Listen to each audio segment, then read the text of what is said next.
Plus vite, plus haut, plus loin. L'esprit olympique pousse les athlètes à se surpasser. C'est l'essence même du sport de haute compétition. Pourtant, les grands événements sportifs ne délivrent plus à chaque fois une pluie de records. Certaines performances se mettent à stagner. Et les records les plus mythiques ont été établis dans les années 90. On ne va pas pouvoir battre indéfiniment des records du monde. On a affaire à une courbe que l'on appelle asymptotique, c'est-à-dire que l'on bat au départ pas mal de records du monde quand une nouvelle discipline apparaît, et puis on en bat de moins en moins, et on tend vers une limite qui a été quantifiée. Donc on peut dire qu'effectivement on battra toujours les records du monde, mais on en battra sans doute de moins en moins si toute autre chose par ailleurs reste égale, c'est-à-dire par exemple l'équipement, par exemple les règlements, et bien sûr le dopage. Sans aucun doute, pour franchir la barrière des performances, la tentation de recourir aux produits dopants n'est pas prête de s'arrêter.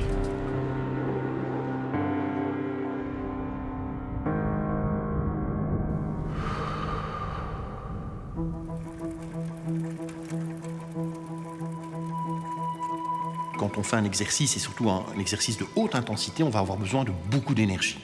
Et beaucoup d'énergie en relativement peu de temps. Alors, le principal substrat énergétique que l'on va utiliser dans la plupart des sports, c'est le glucose en fait. Ce glucose, on peut le dégrader de deux façons. On peut le dégrader en présence d'oxygène ou en l'absence d'oxygène. Alors, si on le dégrade en présence d'oxygène, on va pouvoir dégager une très très grande quantité d'énergie, mais cette énergie va être libérée plus lentement. Donc c'est plutôt le système qu'on va utiliser dans des épreuves d'endurance.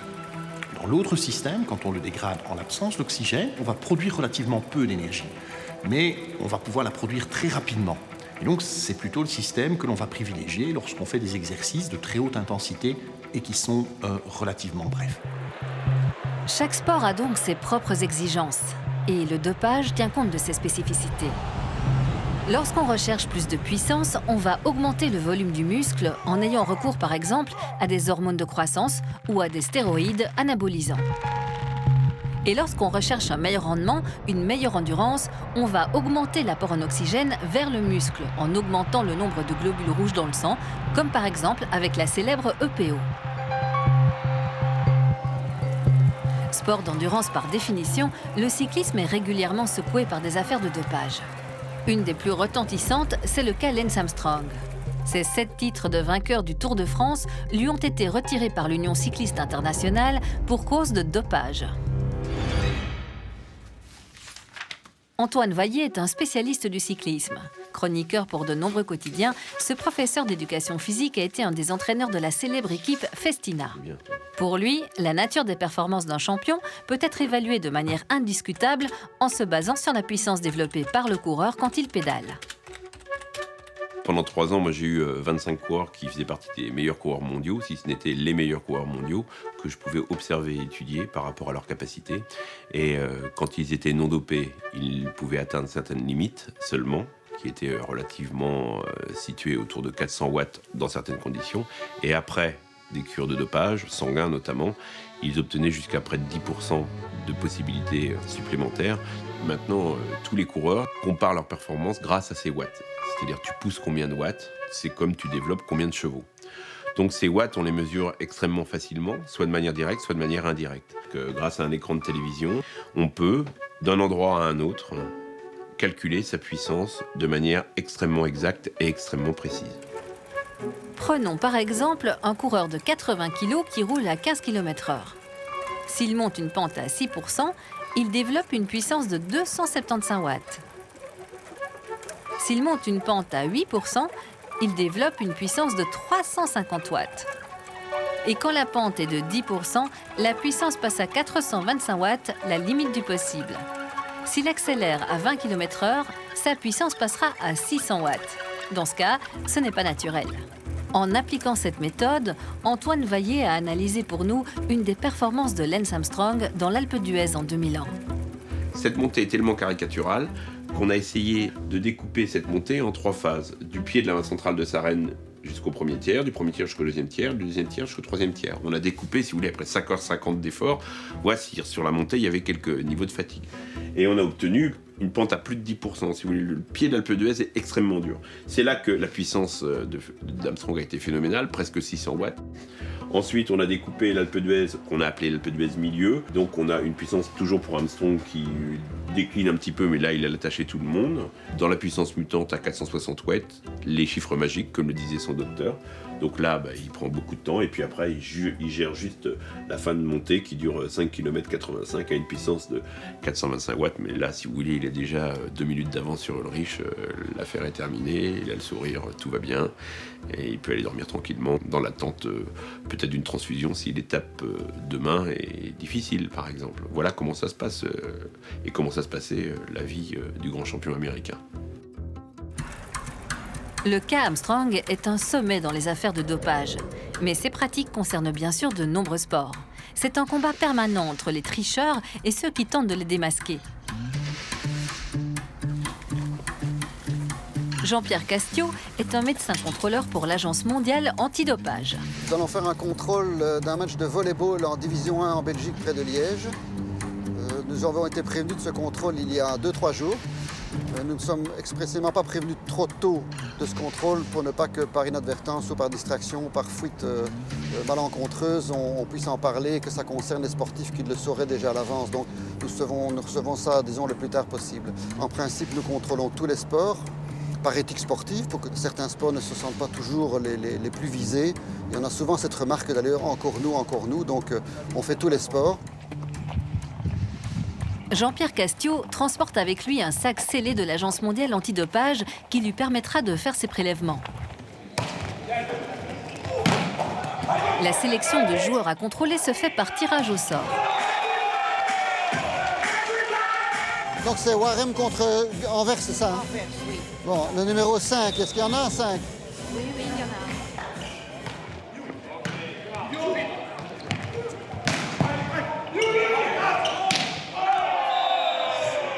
Pendant le match, le médecin réunit les assesseurs qui vont l'aider à contrôler les joueurs. De toute façon, c'est vous qui les conduisez, donc il n'y a pas trop de problème.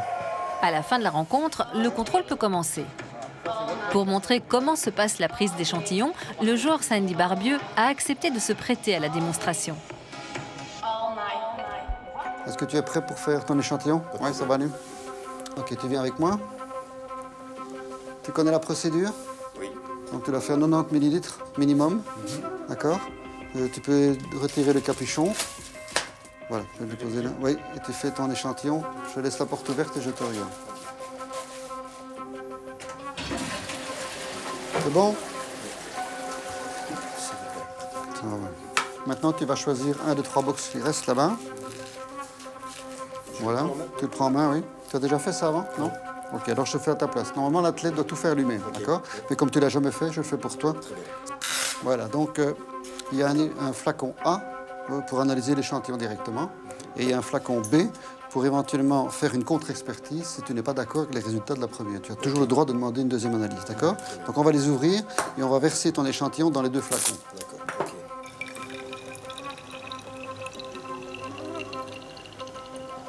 Voilà, maintenant tu vas fermer les pots toi-même, parce que le sceller, tu dois le sceller toi-même. D'accord? Donc tu prends le pot, tu tournes très fort et tu pousses bien fort pour bien sceller. Appuie, encore, jusqu'au bout. Voilà, maintenant le pot est définitivement scellé. Il n'y a que le laboratoire qui pourra le déceler. Personne d'autre n'y touchera. Tu fais la même chose avec le pot A. Tu le scelles toi-même. Bien fort. Voilà. Je te rends ta carte d'identité. Je vous remercie. Bon retour, hein. Au revoir. Au revoir. Voilà, le contrôle est terminé. Maintenant, je vais rentrer chez moi. Et demain matin, le chauffeur viendra prendre le sac pour l'emmener au laboratoire agréé par l'Agence mondiale antidopage qui analysera tous les échantillons d'aujourd'hui. Et ce pipi de sportif, quel que soit le pays d'où il vient, sera contrôlé de la même manière. L'échantillon A est celui qui subira l'analyse. L'échantillon B, lui, est stocké et congelé pendant plusieurs mois pour une contre-expertise éventuelle. Grâce à des tests très poussés basés sur la spectrométrie, on recherche la présence même infime de toute molécule interdite. Il y en a plusieurs dizaines dans le catalogue de l'Agence mondiale antidopage et la liste des dopants est mise à jour tous les 3 mois.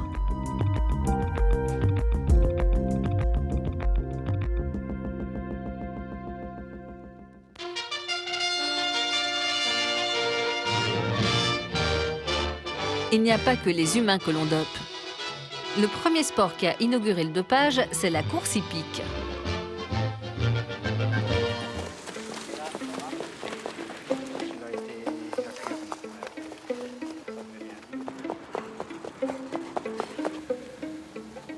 Là où il y a beaucoup d'argent à gagner, certains trouvent toujours des combines pour en amasser plus facilement. Dans le cas des courses de chevaux, l'importance des paris incite parfois à des pratiques dopantes pour s'assurer de la victoire du cheval sur lequel on parie, avec la complicité de l'entraîneur, du vétérinaire ou encore du jockey. Et les produits utilisés sont souvent les mêmes que pour l'homme, les stéroïdes, l'EPO, les antidouleurs ou encore les excitants. Pour s'atteler à démasquer les tricheurs, un important système de contrôle a été mis en place. Nous sommes à l'hippodrome de Wallonie à Glin, près de Mons. Ici, des dizaines de courses se déroulent chaque semaine. Au total, c'est près de 2 millions d'euros qui sont misés chaque année. Leur déroulement est surveillé attentivement par des commissaires qui vont se placer au plus près de l'action. Luc de Koning est l'un d'entre eux. Ce métier, je le fais depuis 35 ans déjà. Vous avez vu des changements depuis le début de votre carrière? Ah oui, tout s'est développé énormément. La vitesse des chevaux est plus rapide. C'est parce qu'ils sont plus entraînés de manière scientifique.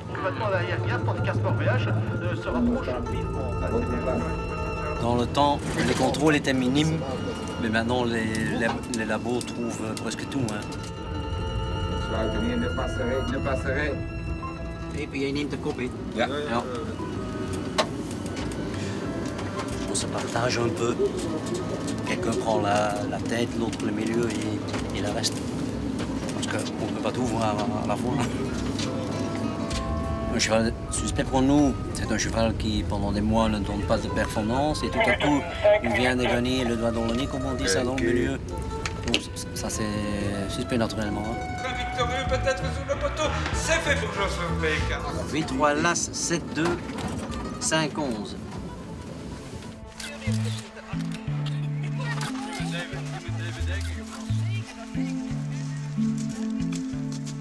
Dès que la course est dotée de plus de 5 000 € de prix, le gagnant va systématiquement subir un contrôle antidopage.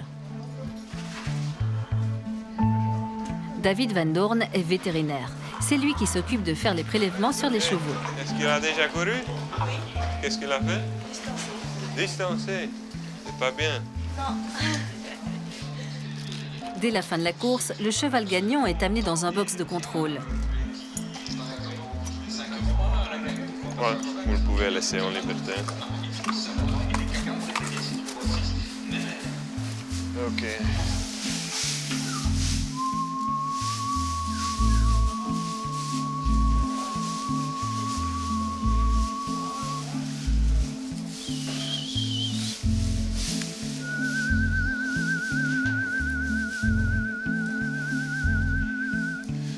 Et David peut être d'une efficacité redoutable.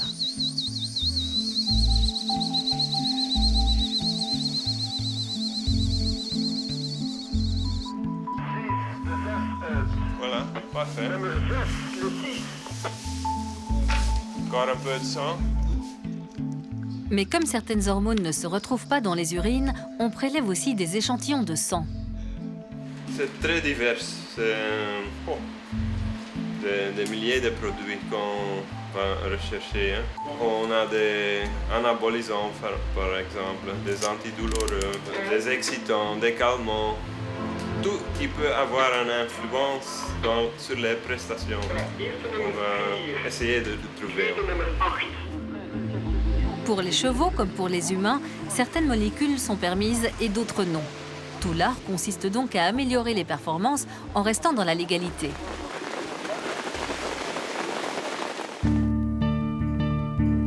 Au-delà du dopage, une des manières d'augmenter ses performances, c'est aussi d'améliorer sa récupération.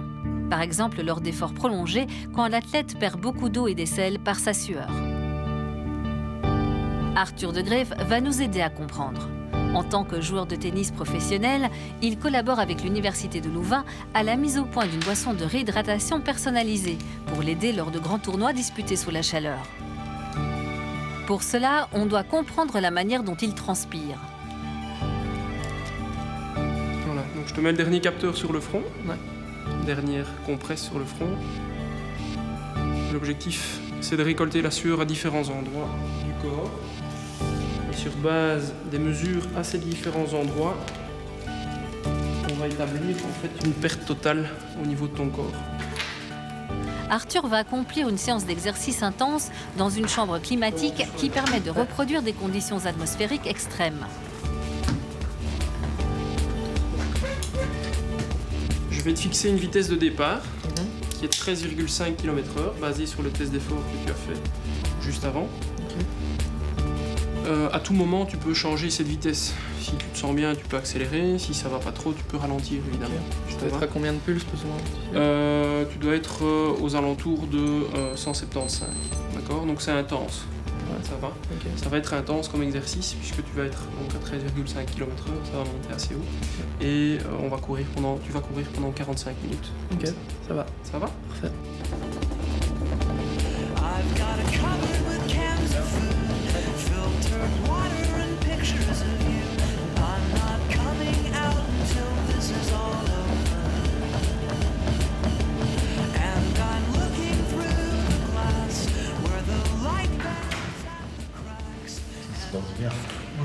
Il va bien. Alors actuellement, il court à une intensité qui est raisonnablement modérée pour lui, donc il va pouvoir la maintenir pendant 3/4 d'heure, mais les conditions thermiques sont assez stressantes puisqu'il est à 30 degrés de température et à 75% d'humidité. Et donc ce qu'on va faire, c'est recueillir la sueur qui est produite et on va analyser la sueur qui est produite. Essentiellement, on va analyser ce qu'on appelle les électrolytes, c'est-à-dire le sodium, le potassium, le chlore et le calcium. En fait, il faut savoir que d'un individu à l'autre, il peut y avoir des pertes d'électrolytes qui sont très très différentes. Et donc, pour des sportifs, c'est important de pouvoir compenser ces pertes électrolytiques par des boissons qui sont adaptées. Et donc, on va essayer de modifier la boisson de match pour compenser les pertes. On peut bien sûr personnaliser la boisson de récupération sans émarger du tout aux règles antidopage, puisque ce qu'on va donner, c'est de l'eau et du sel. Et bien sûr, préparer des athlètes scientifiquement ne veut pas dire les doper. Il y a moyen d'utiliser énormément de connaissances scientifiques pour essayer de faire progresser les athlètes sans les doper. Donc là, je vais enlever la compresse en essayant de perdre le moins de liquide possible. Je la mets dans la seringue. Je vais peser le tout pour voir quelle est la quantité de liquide et d'électrolytes qu'il y a dedans.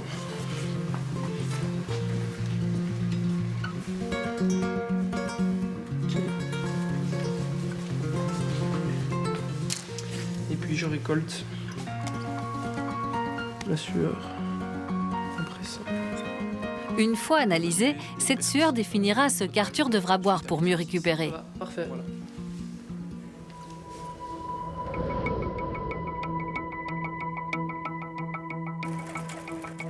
Améliorer ses performances peut donc se faire avant, pendant ou après la compétition.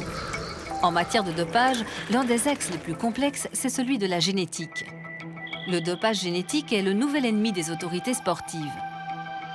Il est intimement lié au développement des thérapies géniques.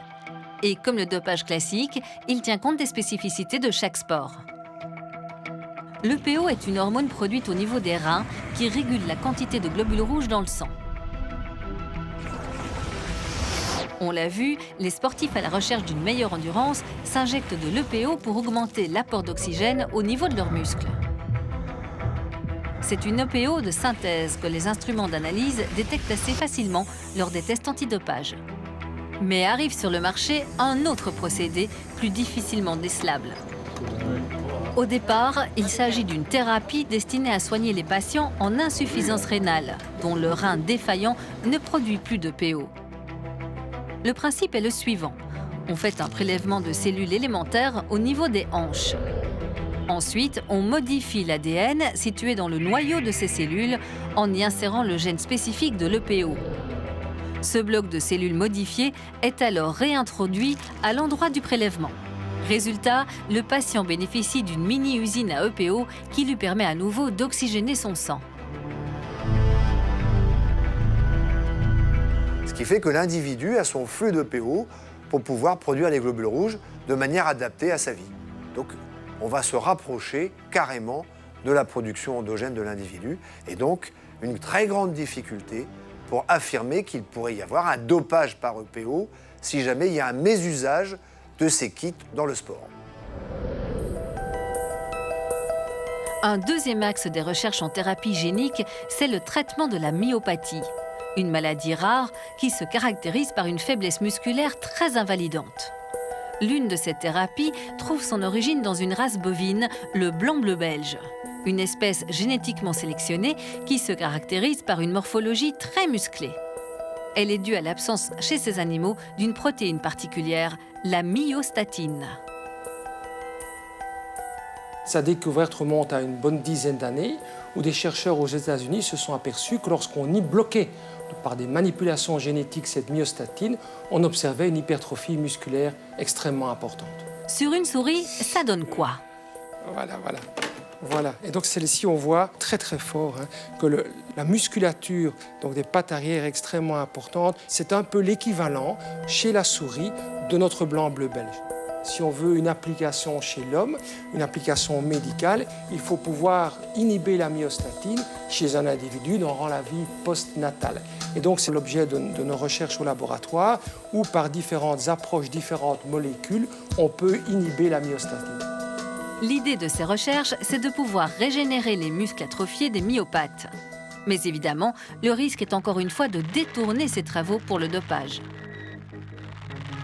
L'avantage peut être très important parce qu'à la différence des autres méthodes comme les stéroïdes anabolisants qui ont des effets secondaires importants et qui sont repérables dans les urines, à la différence de l'hormone de croissance qu'il est très difficile d'utiliser parce que c'est quelque chose de fin et qui est un dopage général, là on a une forme de thérapie ciblée, une action locale au niveau musculaire en fonction de l'endroit où vous allez utiliser et orienter ces produits inhibiteurs de myostatine.